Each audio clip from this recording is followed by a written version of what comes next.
Sir രാവിലെ വന്ന് എന്നെ കാണാതെ പോയപ്പോഴേക്കും ഞാൻ വിചാരിച്ച് സാർ ഇന്നിനി വരില്ലായിരിക്കുമെന്ന്.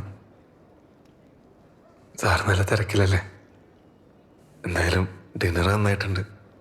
പിന്നെ സാറിൻ്റെ കേസിൽ രണ്ടുപേരും ഇന്ന് കണ്ടായിരുന്നു, പക്ഷെ സംസാരിക്കാൻ പറ്റിയില്ല.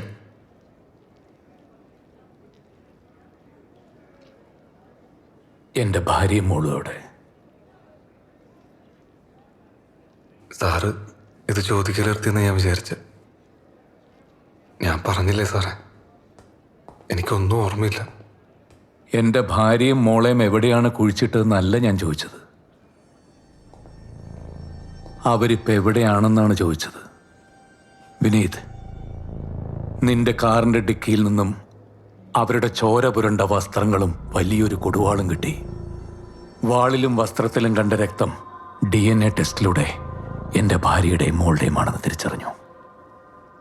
പക്ഷേ ആ ഷോക്കിൽ എല്ലാവരും വിട്ടുപോയ കേരള പോലീസിന് ഇന്നേ വരെ പരീക്ഷിക്കേണ്ടി വന്നിട്ടില്ലാത്ത ഒന്നുണ്ടായിരുന്നു. Bone residue. എല്ലിൻ്റെ ചെറിയ ചെറിയ തരികൾ. എല്ല് വെട്ടാൻ കത്തി ഉപയോഗിച്ച ശേഷം അതെത്ര കഴുകിയാലും, ഈവൻ കെമിക്കൽ വാഷ് ചെയ്താൽ പോലും ബോൺ റെസിഡ്യൂ പോകില്ല. നീ എൻ്റെ കുടുംബത്തെ വെട്ടിനുറുക്കാൻ ഉപയോഗിച്ച കത്തിയിൽ ബോൺ റെസിഡ്യൂവിൻ്റെ ഒരു അംശം പോലും ഉണ്ടായിരുന്നില്ല. ഞാനിപ്പോൾ ക്രോസ് ചെക്ക് ചെയ്തു വിനീത്. ദാറ്റ് മീൻസ് എൻ്റെ ഭാര്യയും മോളും വെട്ടിനുറുക്കപ്പെട്ടിട്ടില്ല.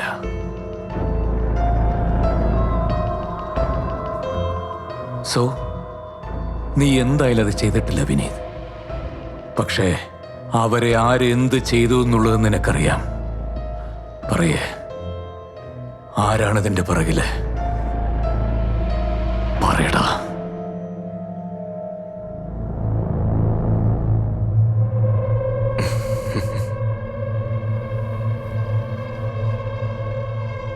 Finally you found it man.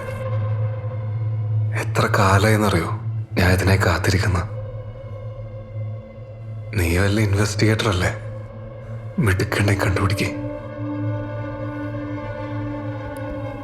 Let's see what you made of, ഓസ്ല.